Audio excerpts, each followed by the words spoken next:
kale neyanza nnyo bannange bannaffe aba Swag Zone nze Timo of course ngera we bagambye era nga kanyomero kano of course kajja kubangawo in the same time the same program.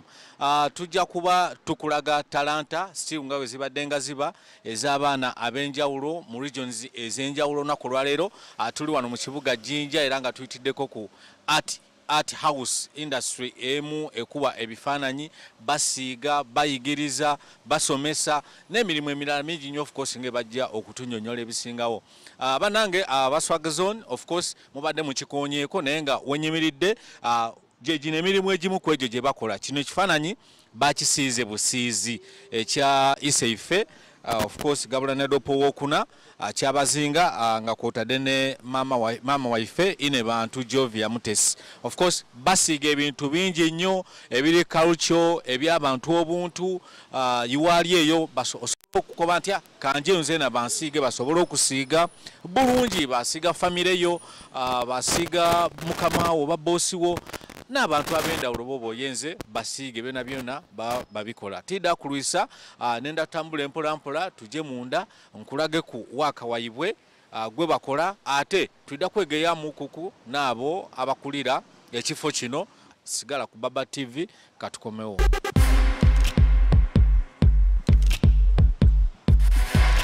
Nsanso okulaba ku Baba TV sebo nange okubalaba tusanyisa obalaba wano ku Zabu Art Studio tweyanziza okujja ne mulaba ku bye tukola. Kuba tugenda mu kafubo ka kwegeyamu abali ku TV bakutegeere bulungi oyida ati amira wano tulinga eno kamera ebe ngeri tulengera bulungi nga bwe tukola emirimu daife. So oba oyida kigemera awo osiige nga mpola mpola nga meanwhile bwe tuwaya. So kampuni eno etandika etya ati wamwetoolawo obwongo obwo nti kantandikewo ekifo ni kino? Ebintu ebisinga tibigwa bugwe. Muzeeyi waife yena yali musiizi wa bifaananyi so twakulanga ekintu akitutaamu ng'atutendeka okwega ebyemikono. Nze mwene ndi musomesa nasoma busomesa aye olw'okuba omulimu gwange guno ogw'ebifaananyi gwampamba ino nadeema kujja noonya mulimo gwa kusomesa nga ekitone kyange kinumira okitwala mu maiso. Yesebo. So bwembuuza for starters waliwo bo employinze kukubono okukola wano niwe oba obuyegemera mu wenka gwe ng'omuntu nti okyemalira? We are a team. The team wano ku Zabu Art Studio tuli abasiizi 5 then twaba n'abakozi 3 bona nga bavubuka. So ekintu kino kyona tuli mu bavubuka era abavubuka abagezaako okutaawo endawulo. Bantu bangi nnyo beegomba ebintu bino mu bitundu by'eggwanga ebyenjawulo naye tebamanyi nti nno gyebiri oba bikyaliyo kuba kati bajja beesanga nti ebitone ebyo bye balabako ebiba very duplicate nti ajja kifuna leero enkuba olukitonyako katini nga kisaanawo kivaawo kyonooneka. So how durable are you things ebiri wano ku studio yo? Ebintu byonna ebisinga wobikwata obubi ndowooza byonooneka. Ekisookera ddala kitiri ku nkwata yaakyo oguze kyakutimba oba omwana we agenda kizanyirako waka. So wano kyetusinga olingirira ekintu kino tukozesa materials nga nungi. Materials dino edindi tudisuubula Kampala aye nga edindi badi importing okuva mu nsi ed'okuluya. So ekifaananyi kino kyetukuwa kiba kya mulembe ino nga kinumira mu maka go kyawesa amaka ge ekitiibwa. Yesebo. Tubaineko abantu bangi waliwo n'abatutuukirira kuku nga bakoba nti bagula kuku wano ebintu and they appreciated so much. The work was nice and good. Kiki ekibaawula kuba ebintu bino abandi nga boona bakola emirimu ng'egyammwe gye mukola omuntu client okuvayo n'agamba nti ebintu byaguze wano biba birungi nnyo okugeraageranya ku byabalala mwe mukikola mutya? Kyetusinga okutunuulira tuwuliriza customer kyayagala kasitoma wajja n'akudescribingira ekintu nti njagala kino na kino ogezaako nnyo olaba nga omitinga kyaba akunyonyodde oba oluusi waba azze nga olaba nga kyagezaako okunyonyola si kirungi oluusi nga ffe abakugu omuwabulamu n'omugamba fayini ky'oŋŋamba kirungi naye ate bwe tukola bwe tuti kijja kunnyirira wamukobera ekituufu kyaba akola nkukobera ekituufu ky'oba okole nakugaidinga ng'omukugu wa bino ebintu nakukobera ekiyidde onumira awantu w'ogyokita for example eriyo abaenda ebintu eby'omu maka aye ng'ekintu kyali describinga kinumira mu ofiisi nga tekinumira waka bona babaayo kati nga nakugaidinga nti be ekyo kidanumira mu ofiisi aye tekinumire waka yesebo.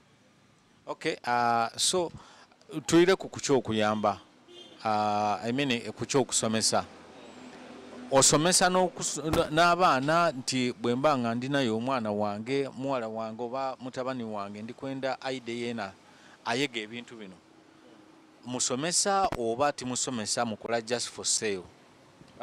In most cases tubawo ni holiday programs abazaire batuleetera abaana twabatendeka mu byemikono ayo twesanga nga ekiseera ekyo tikimala mwana kwegeramu inzo osanga holiday ya mwezi mulala nga ekiseera oluisi tikikola ki tikimala so okusingira irala holiday abaana gye basinga oganulwamu holiday eyo eya third term kuba babaawo emyezi mingi so abazaire tubakunga muleeta abaana baimwe ku Zabu Art Studio opposite Tropical Bank beega ebyemikono twegesa okusiiga twegesa oprintinga t-shirts twegesa abaana okukuba ebisiige ni penso ebintu ebyendawulo nga buli ekigemagana ku art yesebo. Nsobola okuyida nga nzira mu talent waire ekisintu ekisookerwaku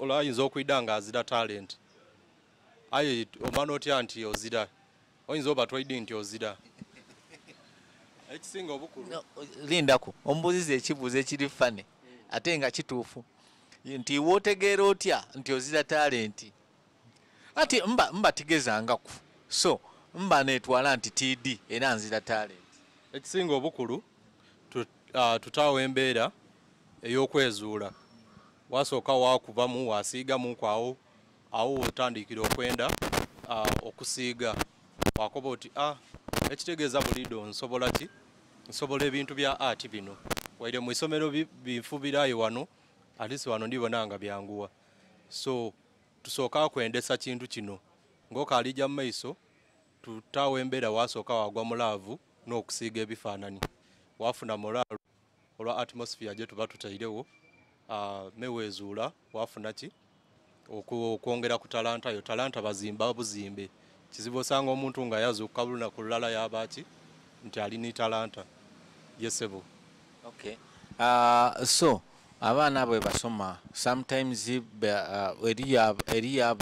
eri abatandikawo studios daibwe edikola ebintu bino mwena mwaganulwamu nti tya twasomesa omwana gundi twasomesa Katapulu okuba ebintu bino kati Katapulu yatandikawo era kakati naye asobola okwerabira oba okufuna ssente katasolve okusoma kuno kwaba yayiga wano.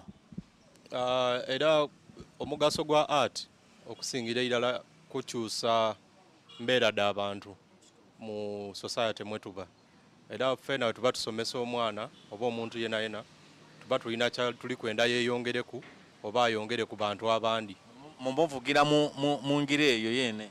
So ffe kituwa ine isanu ng'omusomesa yena buli osomesa abaana ne babita kikuwa isanu nti byensomesa ekitegeeza bulido bya mugaso so awo we tutandikira wakoba ekitegeeza wetweta abantu abandi bonabona baida akola ki kuganulwamu ati bonabona begeisa nti baganulwamu eri ayega yabanga ayeze aye afu bindi ebyokola kino kyayeze yakisuula yesebo. Twogere ku market mufuna mutya akatale ak'ebintu bino? Market esinziira ku gundi eriyo bangi abaida bayaka mu business eno mu mwezi mulala babanga balumwikemu okusiiga ebifaananyi ekisooka olina obanga osobola ogumira endala oba endala tesobola togumira ndala So nasiiba okuva ku nkyo paka bwire mbu bwakuba ndikuguma ndikwegumya osobola n'omala omwezi nga tobwalina yingira mu idduuka lyo aye kisinziira kati abazungu babigonzaamu tulina digital platforms TikTok tulina WhatsApp okuba ekifaananyi wakisindikira omuntu yakibonera ku isimu yakoba ati nkyenze sente imeka era yakusindikira sente ku isimu era wena wakola ki wamusindikira ekifaananyi kye ku ndoni oba ku motoka yakifuna market tide koba nti eri readily available aye nga eri seasonal nti mostly abantu abasinga abana Uganda tibende ino bintu byaife bino so esanga mumbeera nti abazungu abaida wano okulambula n'abatera okola ki otuwaka sente so twabanga tusinga targetinga ki ababyenda abazungu so abazirawo kizibu otunda we babaawo oyinza okuleeta baafu wayolesa ku sente kyokuba nti ife abayirugavu banansi butinga ife abaana abawaka abasoga titugula bintu bino timutera tijja kuba nti timugula aye titutera kuba for example ojja kuba munayo omusoga muna ekifaananyi kino kimpeemu akakaire ate ng'ali kitwala mu muzigo gwa mitwalo 3 akukuba nti oli kunguza poloti kiki so ku poloti eyo akakaire n'ekifaananyi kyakakaire olonda kuki so byakusobera twogere ku nankani ku transportation nti omuntu ali Mbalala buti ali kubona Baba TV ng'asinziira Mbale Tororo Masaka ko ati mbwe ine ekintu kyayise ife kyabazinga ekifaananyi ekyo bakisiiga bulungi olwo ndi musoga ndira kayi aye mbaire nkyegumbi kimutuuka ku kitya mukola mutya ndatuwe ebintu bino ebisinga biri delicate so in most cases omuntu waba ali wala tukitoolaku twakizingaku tumala okizingaku twakipackaginga bulungi kyamutuuka twakita ku motoka kyamutuukaku tugeze ali Kasese bwatuuka Kasese ekifaananyi ekyo kimutuukaku yena yakozesa frame bairamu bakireegaku oba waba n'imotoka ye mwena akyetwaliranga bwe kiri n'omunsi d'okuluya tugeze kijja mu noni tukitoolaku twakizingaku omuntu yabanga afuna ekifaananyi kye nga tikyonooneike okay buti bwe kituuka nti oli ali kwenda kuyida ku office wene abwene variety nga of course betuli kula mukulu Shadrack byali kulaganga ku screen okwo nti variety mungi yakuba ati mwene kantuukeyo nonde mbyendi kwenda babifaananyi 10 oba bimeka oba bimeka atambula atya meya kutuuka ku wano wano mwidinda tusangibwa ku Main Street plot 18 opposite Tropical Bank twetebwa Abazabo Art Studio tusiiga ebifaananyi twegesa okusiiga ebifaananyi mu masomero ni wano ku studio weni wobeeyo ng'oyenda kwega tukwaniriza ku Zabo Art Studio oida okwega okusiiga ku miwendo emisaamusaamu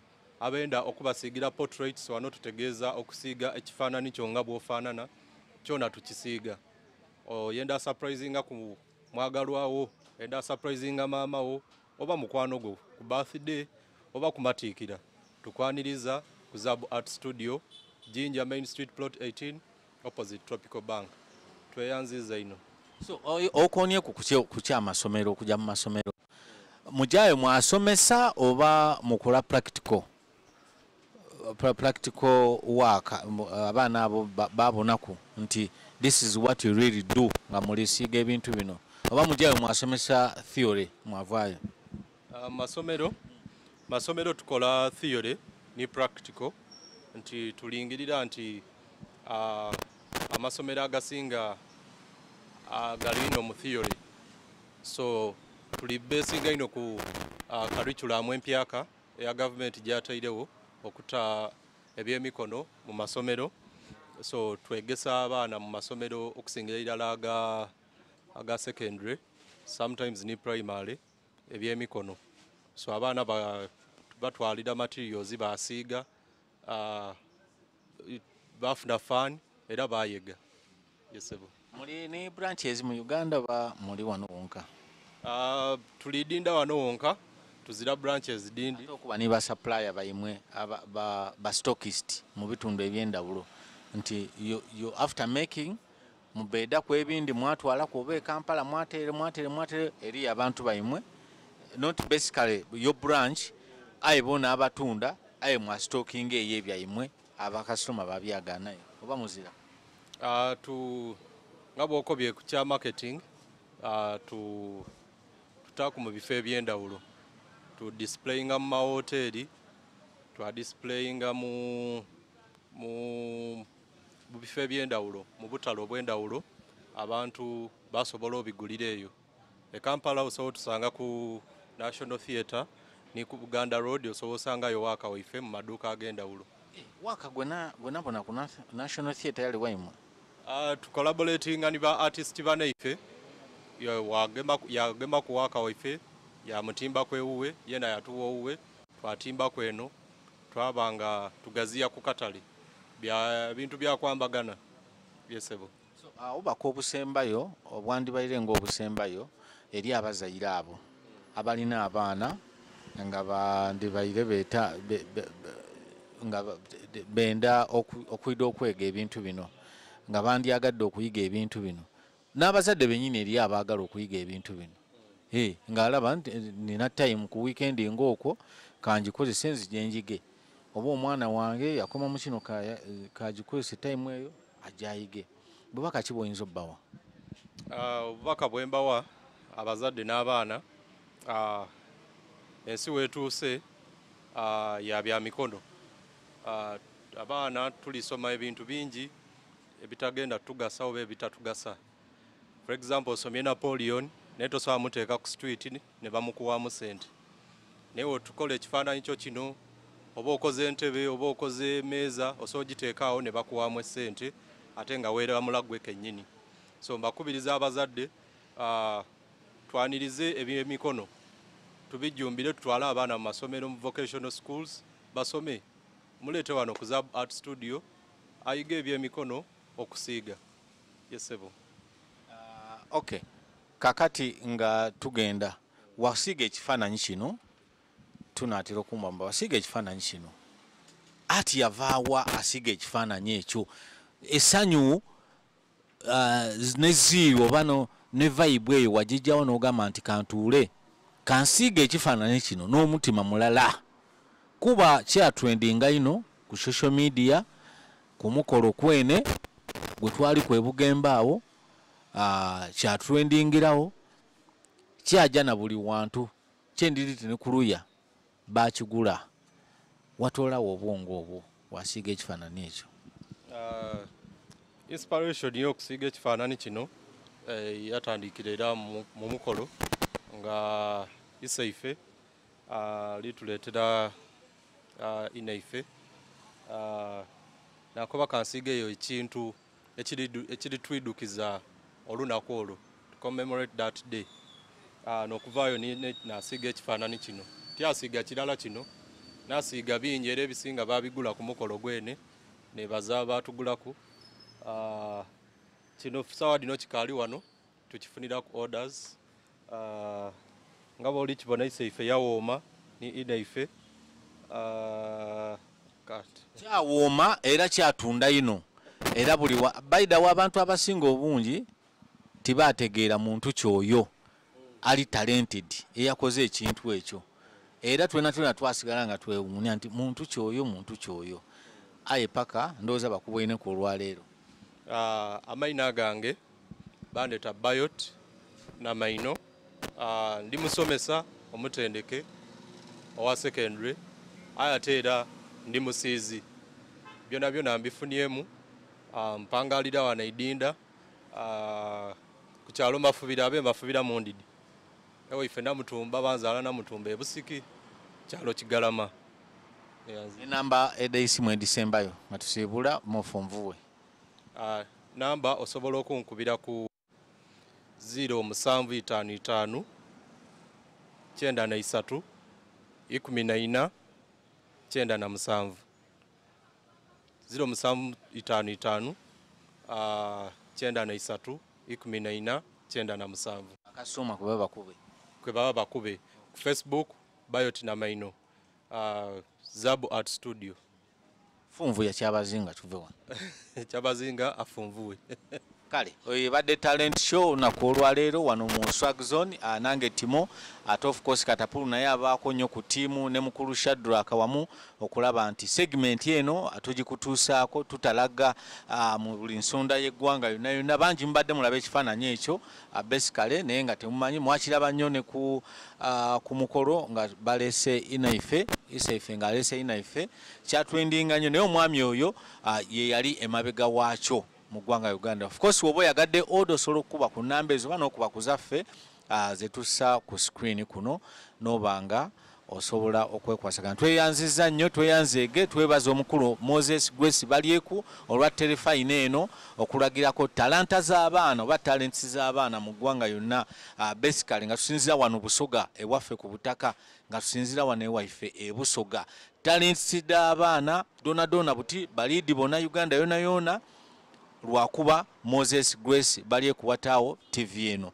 Thank you so much isaife ngabula na diopo kuna funvu ebyanda n'ebyanda 226 Honorable Moses Grace bali tuli kujja Jinja West.